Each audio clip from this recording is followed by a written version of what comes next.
fucking gobshite. Brendel sighed, removed his glasses and rubbed his eyeballs.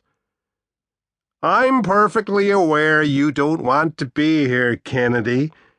I'm also aware that you, preferred Dr. Schlesinger. The bastard, Kennedy noticed, even allowed himself a little smile here. And I'm also very conscious of Freud's maxim that there are no people more impervious to psychoanalysis than the Irish. However, as you have no choice, wouldn't it be an idea to try and obtain something from the experience? To try and understand why you're here? It seems to me... Kennedy drifted off. He had another meeting to go to after this at his manager's office. 2 meetings in one day. How on earth had he allowed this hell to be scheduled? He looked at the wall behind Brendel, at the framed diplomas and citations. Why was he here? He felt it was hard to answer this more simply than with R.P. McMurphy's response to the same question. As near as I can figure out, it's 'cause I fight and fuck too much. A couple of months back, in the spring, happy hour at the powerhouse just off Hollywood Boulevard, a regular, fertile hunting ground, where Kennedy had been enjoying his 5th or 6th Long Island iced tea of the evening, he'd got talking to a woman at the bar, in her early 30s, not unattractive, looked like she knew how to work a cock, so to speak, and it turned out she'd vaguely heard of him. She'd heard of one of his books, and had certainly heard of some of the movies he'd worked on.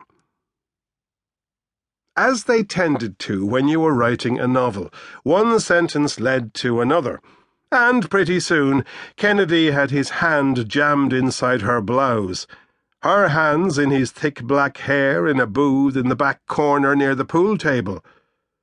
Low orange light, the Stooges on the jukebox, their teeth mashing together, and a nipple tautening pleasingly between his thumb and index finger when he heard the words, "Hey, what the fuck?"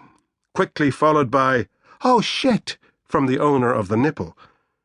And the guy, this B.A.W., boyfriend, asshole, whatever, wasn't bad, Kennedy had to admit later.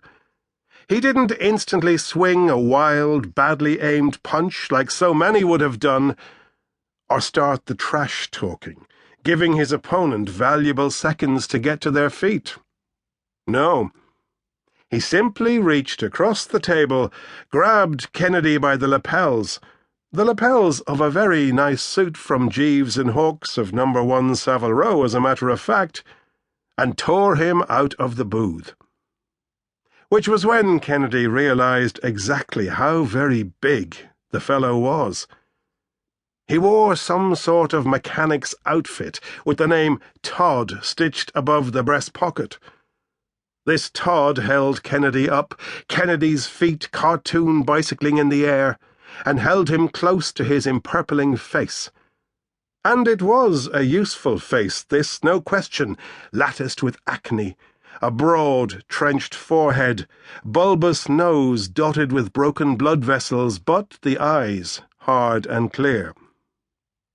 He started to say, "What the fuck do you think you're—" which was a mistake, because it gave Kennedy a moment to think.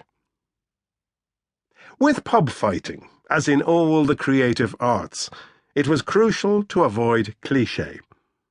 You had to come at it from strange angles and oblique perspectives. Your opening had to be strong and unexpected. Then, scene by scene, you had to make your point quickly and get the fuck out of there. In this last respect, pub fighting was very much like the bitch Kennedy had betrayed the novel for.